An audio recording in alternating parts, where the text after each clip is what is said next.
Now more than ever, my friends, at the moment when militarism is on the rise, let's keep in mind where we come from.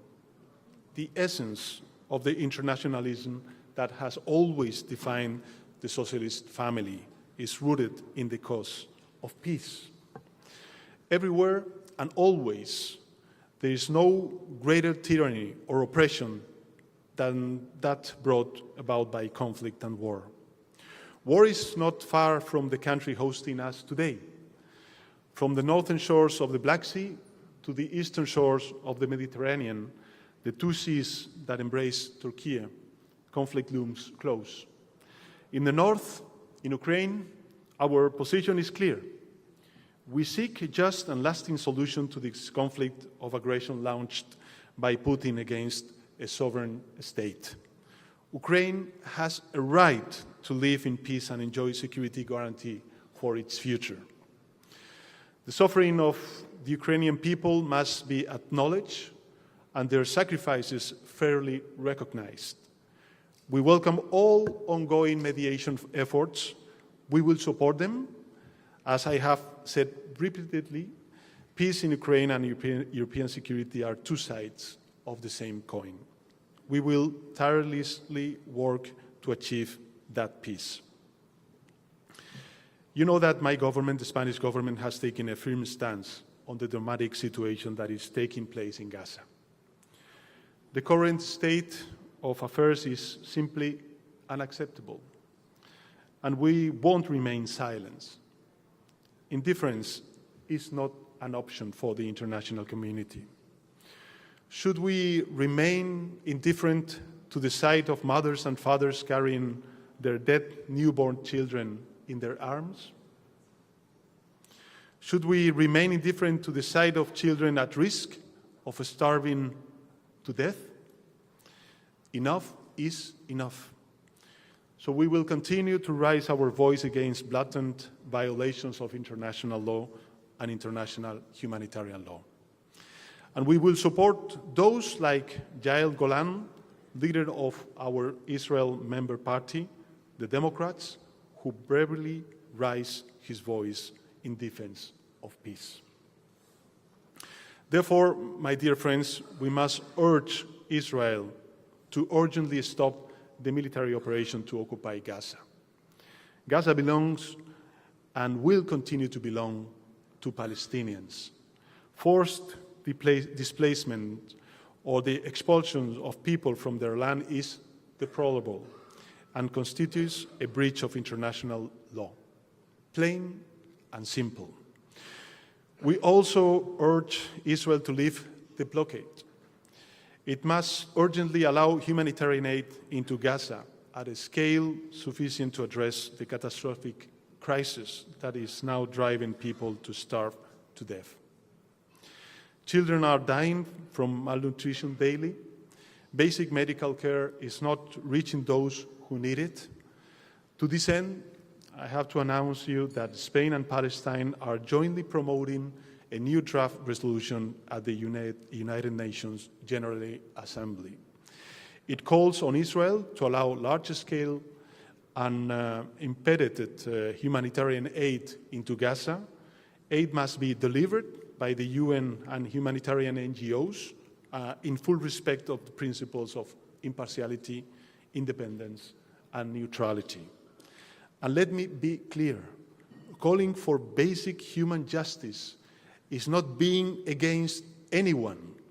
It means standing for the values that define us as human beings. The Socialist International and also my government, the Spanish government, have consistently called for the release of all remaining Israeli hostages.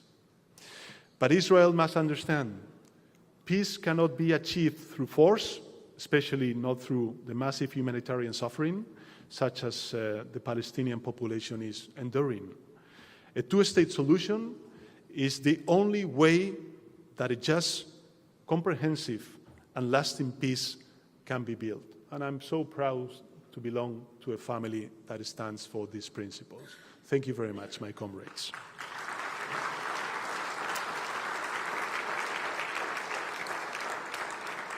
The dramatic situation in Ukraine and the Middle East should not distract us from other conflicts around the world. More than 120 conflicts around the world, involving nearly 1/3 of all countries in one way or another. We must do everything we can to stop them.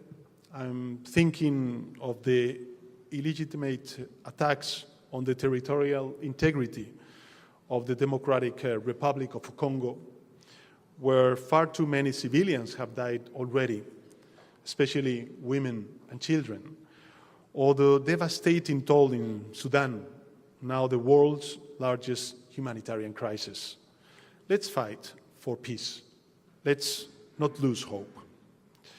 That brings me, my friends, to the third and last word I want to share with you today, because it characterizes our movement: solidarity, Dayanishma. We socialists are defined by our commitment to inclusion and our dedication to peace. But above all, we are united by our belief in solidarity. We believe that individuals can only truly succeed within societies, and societies are built on the basis of solidarity. It is this solidarity that our parties foster within our own countries, and that we extend beyond our borders, guided by a global sense of community. Well, this sense of global solidarity is precisely what the current wave of nationalism is rapidly eroding, fortressing borders at the cost of development cooperation and the financing of global public goods. Departing from its previous path of supporting progress worldwide, the new US administration has created a polycrisis. At its center are international development and the multilateral efforts made to implement the Sustainable Development Goals, the SDGs. They have decided to withdraw from the Paris Agreement on climate change, the World Health Organization, putting the planet's future in danger. They have also paused development assistance as well as several health-related programs, increasing the risk of malaria by up to 18 million additional cases per year, and AIDS deaths by a staggering 400%. Even more concerning, other countries are beginning to follow their lead. That is why I believe that we must act together. We have to rise our game. The European Union is trying to step in and repair some of the damage being done, but that alone is simply not enough. Our solidarity demands a stronger commitment to and greater investment in international organization, in our multilateral system. More than ever, we must coordinate our positions.